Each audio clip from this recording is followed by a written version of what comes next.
Sweat Equity Podcast, the #1 comedy business podcast in the world. We've got our guest, Louis Grenier. Do it. Everyone hates marketers. .com. We got .com and the podcast. Everyone hates marketers by Louis Grenier. You don't know, do you? Well, it's French. I'm pretty sure. It's definitely French. Give him a 5-star. Give us a 5-star on Apple Podcasts, Spotify, Stitcher, your mom's Walkman, LinkedIn. We're big on LinkedIn. I'm your host, Lyle Smith. And to my right, your left is Eric Redinger. Thank you for that. Yep. I'm a little sick. What? So we're going to get right to this ad for a Grasshopper. Try grasshopper.com/sweat.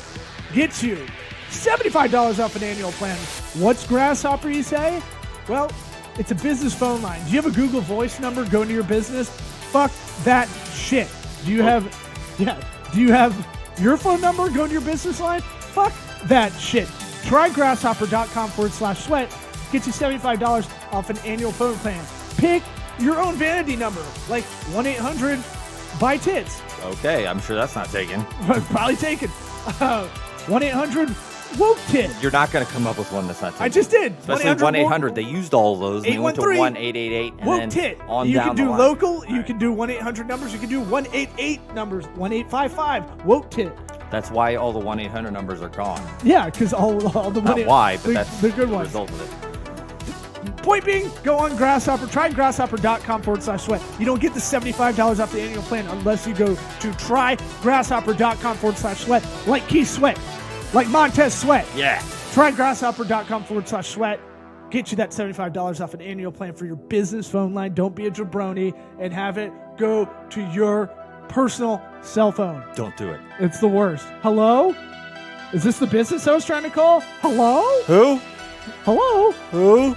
Try grasshopper.com/sweat. $75 off an annual plan. Let's get this party started. Howdy toddy! What about my sweat equity? Sweat equity. Sweat equity. My sweat equity.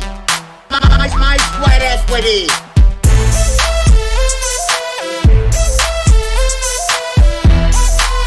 Sweat equity. What about my sweat equity? Oh, yeah, we'll just go cold, dude. Yeah, that's how we do it. We do a little dry rub right into it. No, Yeah, I like it as well. I like the improv, man. I don't like when people send me questions in advance and, you know? You like Totally. you like our style of no production. Exactly. Like unproduction. Yeah. We do that on purpose. Yeah. Yeah. It's I can see that. You like the challenge. Sure. Yeah. everybody hates everyone. I want to say everybody every time. Everyone hates marketers on Apple Podcasts, Spotify. What else do I send them to? Everyone hates marketers.com. Yeah. That's the best. Yeah, that's the thing. I mean, it started as a podcast and it's turning into a business about fighting bullshit with radical differentiation. Fighting marketing bullshit. Okay. Okay. Lewis is holding up a All right. shirt that has a bull with a red cross thing through it.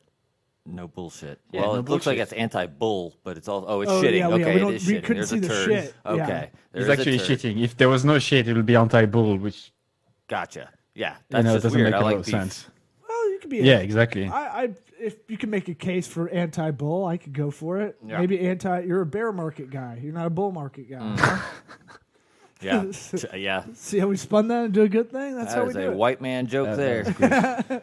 What, man? Everybody's into Yeah. Robin Hood and Acorns and GameStop and the Reddit movement, anti-Wall Street. That's what I'm talking about. Ah, Yeah? well, that's how we got hooked up with Lewis here through Reddit.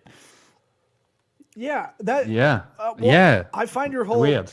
tongue-in-cheek kind of brand, for lack of a better way to explain it, your brand messaging at least, as refreshing, because we kind of feel that way as well. Like there's a lot of douchebag marketing people, and I've got an issue with it. I hate SEO companies. How about you? There's so many things I hate. But Tell I'm going me. to start with something. I was actually quite happy to receive your message because when I checked out your branding and your message, and I listened to a few of your episodes, even though I had to stop after a while because I was just my heart was pumping so fast. I was so fucking like couldn't follow. But I really like the brand that you have going on and the fact that you're taking fucking risks, right? Like you're not doing average things for average people. You're clearly not afraid of offending people. And that's one of the core things that I think is the answer to the marketing bullshit. But you know what? The surprising answer to what do I hate about marketing is not actually marketers.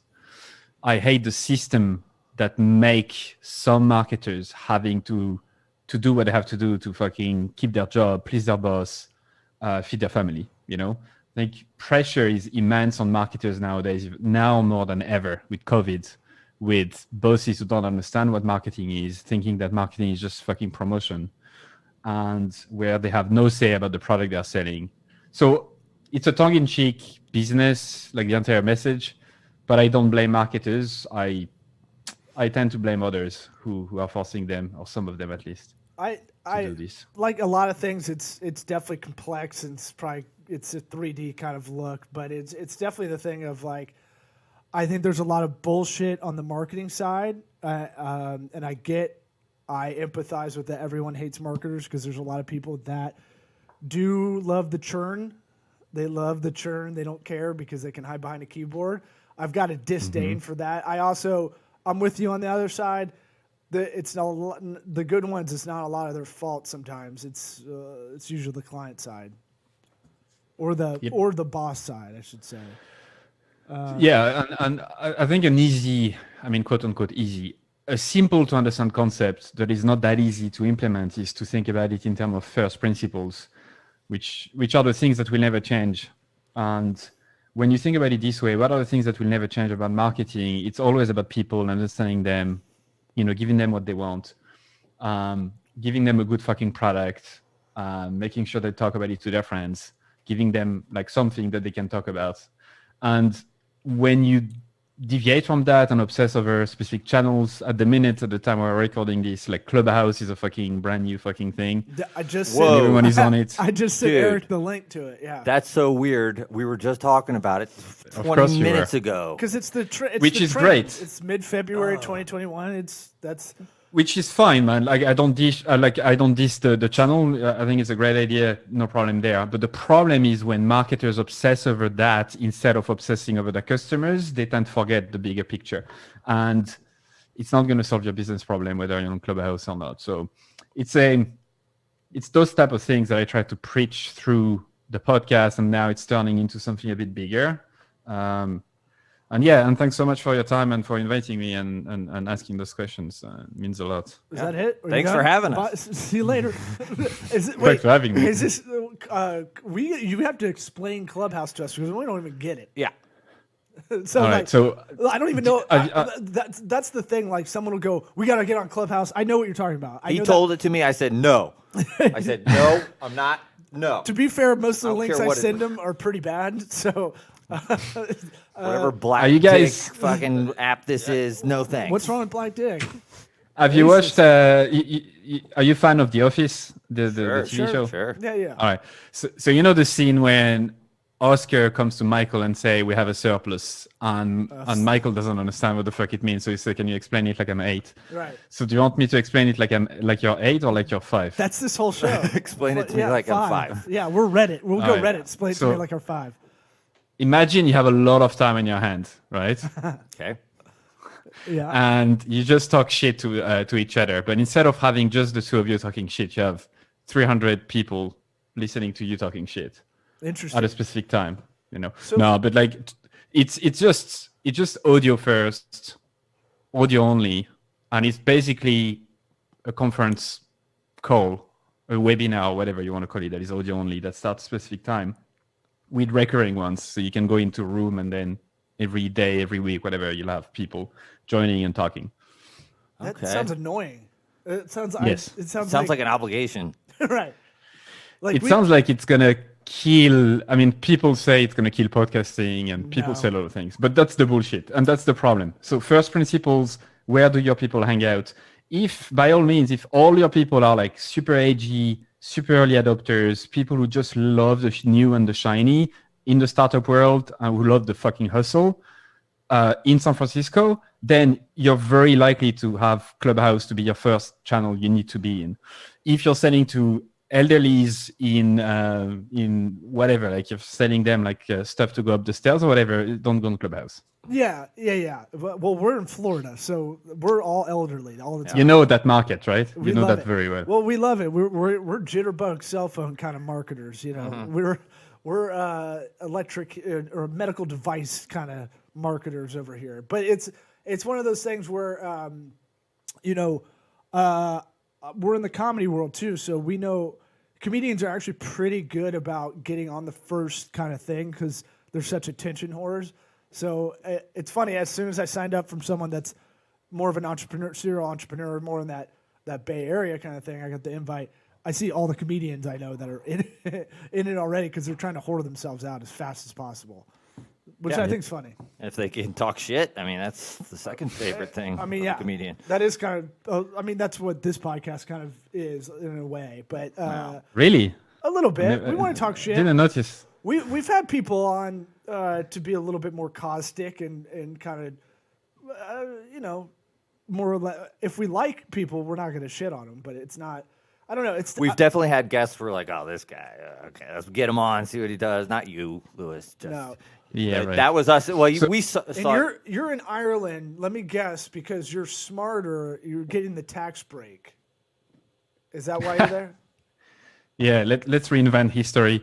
Yeah, I'm here for the 12.5% profits tax on profit. It's actually not that much of a tax haven, to be honest. Is it? No? I mean, no, we pay 12.5% corporation tax. In France, it will be 33% tax on profit.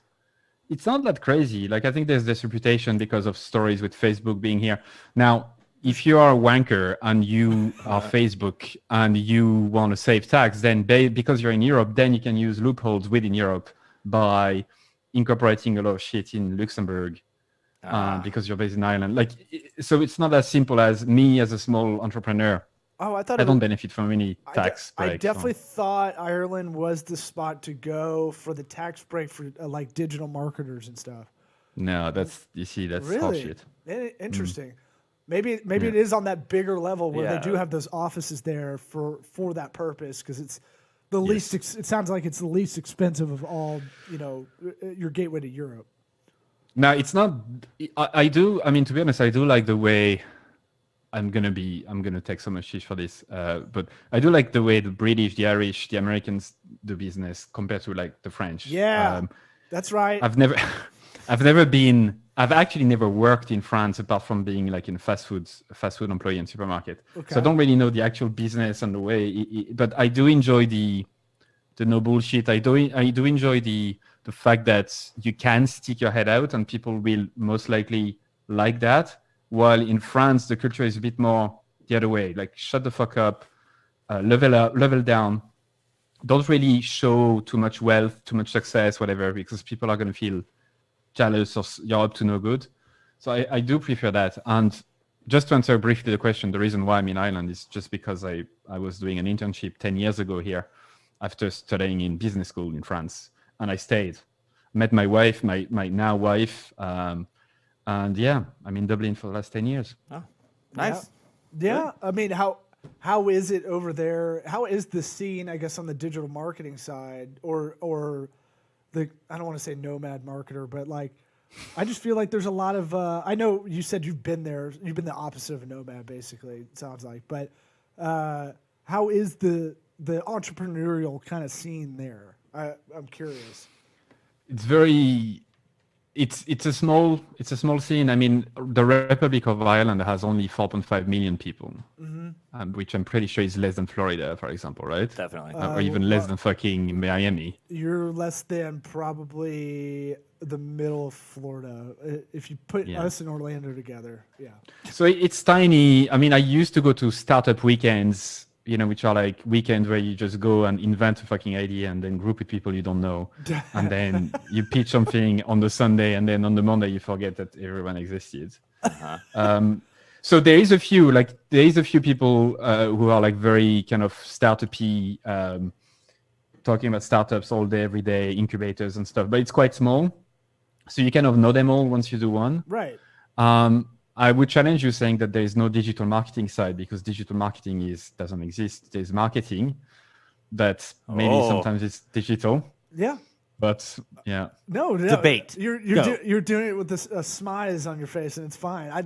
I agree. I'm someone that got into the digital space, and I really what space? the digital space. This online area. This DigiWeb. Yeah, this non-tangible part, and I feel like it made me, in a contrarian kind of way, which you could probably respect. It made me go the other way when I would talk to anybody that's in the digital world. It's like, let's not ignore offline. Let's not ignore traditional. Yeah, it's all the same thing. You can't do it without digital marketing. I mean, Right. it has to be online. It's all integrated. It's all touch points. I always bring up the thing. I've got the sniffles, so you got to excuse me.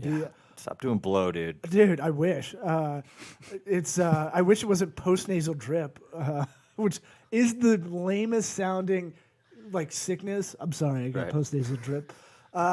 It's this bitch schnoz of mine. I can't help it. But it's that thing of average touch points to buy a car in at least the United States is 25 touch points. 19 are digital, but 6 are not. It's very interesting how a lot of those touch points you don't even know, they're subconscious and all that.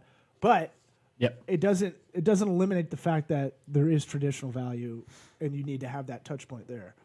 You're about to pull a book out, which I feel like is going to just totally rock my world. What I like to say on those type of things is you're absolutely right. Like, but people don't think about it this way, right? We marketers invent new fucking words to make things even more complex than they are. But Yes. exactly as you said, people Attribute. think about stuff for a long time, right? They think about stuff for a long time. The higher the purchase, the riskier for them. The more they think about it, the more they'll talk about it to their friends and whatnot. But what matters the most for companies, in order to get new customers and so that they come back, they think of you when they want to buy a car, is to build mental availability, which is a great concept. And again, a first principle concept, which is about making sure that they think of you that people think of you when they're ready to buy, or when they're thinking of a car. Like, what's the first brand that comes to mind, and Top of mind, yeah. And then seeing you. So it's beyond just top of mind. It's also physical availability, meaning making sure that you have stores everywhere so they can buy from you. And so it's a bit beyond that. And this book is very good for that, like How Brands Grow by Baron Sharp, who's an Aussie guy, I think. And what I like about this book compared to most other marketing books is that it's scientific. And I know the science, the S word in the US right now is not that's popular. That's not applying to us. We like science. Yeah. No, I know. But dude, I know. telling you. I know. It's like that sucks. Eric doesn't believe in dinosaurs, but other than that, Other than that, he's cool. he's a creationist. How do we still have monkeys? How do we still have them? But I love going back to those principles to just brush off the buzzwords and think back about. You don't talk about buying a car this way, you don't think, oh, I'm going the traditional way right now because I'm talking to someone whether they know a good brand, and then I'm going to go digital now because I'm going to search on Google. Oh yeah. You don't think about it that way from the consumer side at all. No, that's the trick of marketing. That's the magic of it, as they like to say. That you don't know you're being marketed to. Yeah. And that's the right type of marketing. Tell me more. Like, sorry, you're asking me plenty of questions, but I'm actually super curious. I didn't read on that. So why are you doing this podcast? Like, what's your play? We're the #1 comedy business podcast in the world because there isn't any others. Creating a new category. I like it. It started out with some call us trailblazers, the category creators, Mostly us, no big but- deals. I'm trying to think of all the buzzwords I can throw out there that annoy me, but Innovators. Disruptors. Disruptors is my favorite. I had an agency for 5 years, and Eric worked there as well. We just, it's one of those things where we have a mix of comedy. I think there are a lot of funny things in the business world there's not a lot of authenticity in.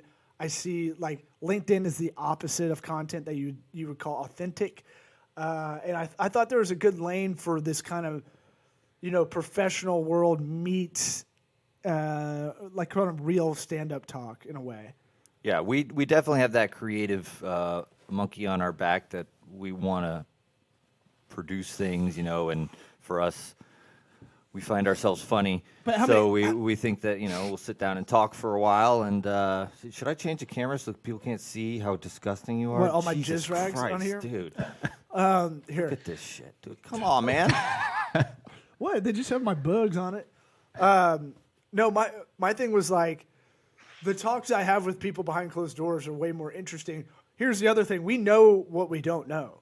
And so by this podcast as a vehicle to have someone like, I would never reach out and go, hey, can we talk for 30 minutes, on Clubhouse? Right. Or some other thing you hate? Can we be friends for we're not going to do anything with it. Just, So there is, that was I would call that a symptom of, that was like something that happened as a residual effect of having the podcast is going out of your comfort zone to reach out to people to go, hey, I like what you're doing over here. Can you come on? Now you see it. I'm sure you've seen this too. This is my least favorite thing. People making podcasts in the business world just to get the lead to talk to them, which is smart. know. It's smart. But the comedian side of me, the authentic, keep it real kind of side of me really hates it. It's smart. It works. I if someone asks me to come on their podcast and I get that sniff of it, you just asked me on to get my business. Yeah. I'll call it out in the first I'll make sure to make it like minute 3 in case they need to edit it. yeah, you lull them in. Yeah. Be I'll like, go, oh, is that why you had me on? yeah. To you wanted? Oh, I know this is a lead gen thing, and they're like, huh? I'm like, do you But think I'm a fucking that's a idiot? good point. And that's why podcasting is getting so popular, because people get the idea that it's a Trojan horse for you to make friends, build connections. And now for business, like for my own, I reach. Well, we have a more than proposal one- for you after the show. Is that okay? Of course, We're gonna send it via Proposify. Yeah, I've reached 1 million downloads through the podcast over the last 4 years, right? I saw. So Congrats. quite a lot. However, Humble brag. I found it incredibly difficult to convert listeners into anything Well, more than people listening, right? So what do you want over to do? time, well, no, over time, my point is that to like, quote unquote monetize, or if you're trying to launch a podcast right now and want to make money of it and think even with 20,000 fucking listens every week, you're going to get anything, apart from maybe good sponsorship and good deals like that, you're going to struggle is my point. So it's a Trojan horse for the next thing, which is people adding me on LinkedIn or Twitter, joining my email list, but it takes a long time. So it's not an easy channel for that, but to build connections like we are right now and to make friends and it's fucking awesome. Well, we talk about it like him and I will do this if 10 people are listening, and that's where it needs to start. Yeah. Yeah, there has to be that passion. It can't be, if you go in, this is going to be my job. If I fail at it, I'm done. It's like, that's not going to be a good podcast. I still do. You get somebody overthinking things every sentence. Jeez. I'll still do stand up in front of 10 people too. Like you have to do it in a way to Like the craft, the process. You don't love it while you're in it, but I mean, you do over time, and it's just about a bunch of reps. I still don't think we're where we know we can be with the show, but for us, again, on the comedy side, the comedy business side, a lot of guys have a podcast, so they sell tickets on the road. A lot of people can do live podcasts. That might be something down the line for us if we can get enough. Yeah, but the link is a bit more obvious, right, for you, like because it's more what creative. you're hearing, on the podcast could be material that you could hear live as well, and it's like but maybe the link is closer. We improv so much that it's not things I'm repeating are usually from someone else, and it's usually kind of stuff from. I always like to say we're gonna only repeat stuff I heard from smarter people.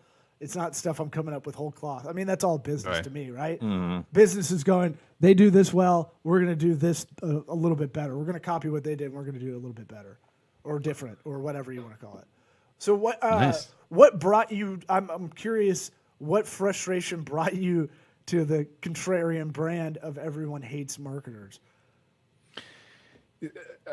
I mean, I was called by my history teacher in high school an intellectual terrorist. Wow. Yeah. Nice And it teacher. shook me to my core, man. I mean, this teacher, like that's the word I would always never forget, because I remember I was being so shaken. It was a few years after 9/11, and even in France, obviously, like it was still a very, very sore, sensitive topic. And to be called like that, I realized how fucking of an asshole I was to all of my professor teachers.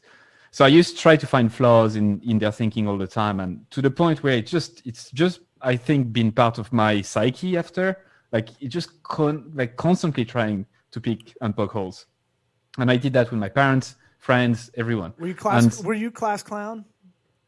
It wasn't really clown. It was more like trying desperately to get attention from others by not necessarily being funny, but that's trying clowning? to be Okay, smart. we know that game. Well, comedy's about contrast, right? You're trying to get a Yeah. rise out of them, and maybe Yeah, you did it exactly. in a But for myself. right? But maybe you did it in a dickish way. Like I'm seeing the I'm not touching you kind of kid.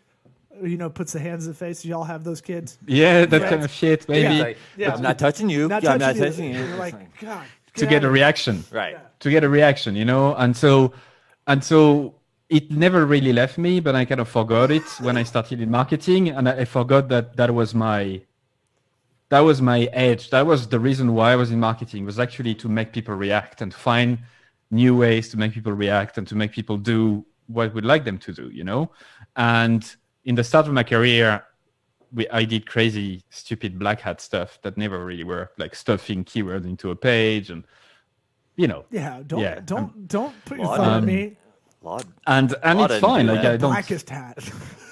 But then after a Tangle. while, I realized Tangle black. what I was so pissed off about, and when I linked that back to that part of my personality, I was like, aha, this is who I am. Like I'm a contrarian. I love that. I love just for the thrill of it. Sometimes I don't necessarily disagree, but I just fucking love just telling you something else, just to fucking annoy you.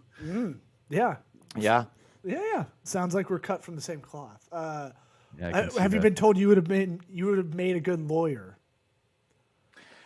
No, Really? Not that smart, man. Really? No, not 'Cause that smart.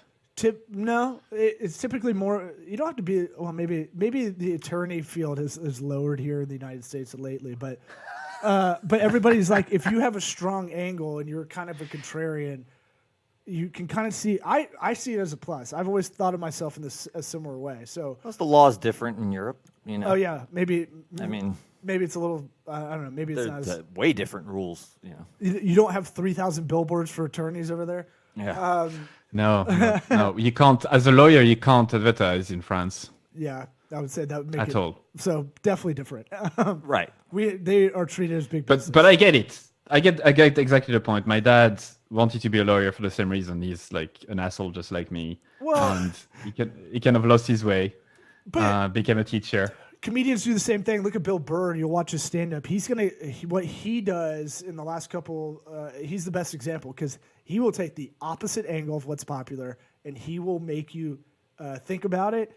The Donald Sterling thing with the Clippers owner, And then a he'll couple years flip ago. ya. And then he'll just talk about it in such a way. It's not what he believes in, honestly.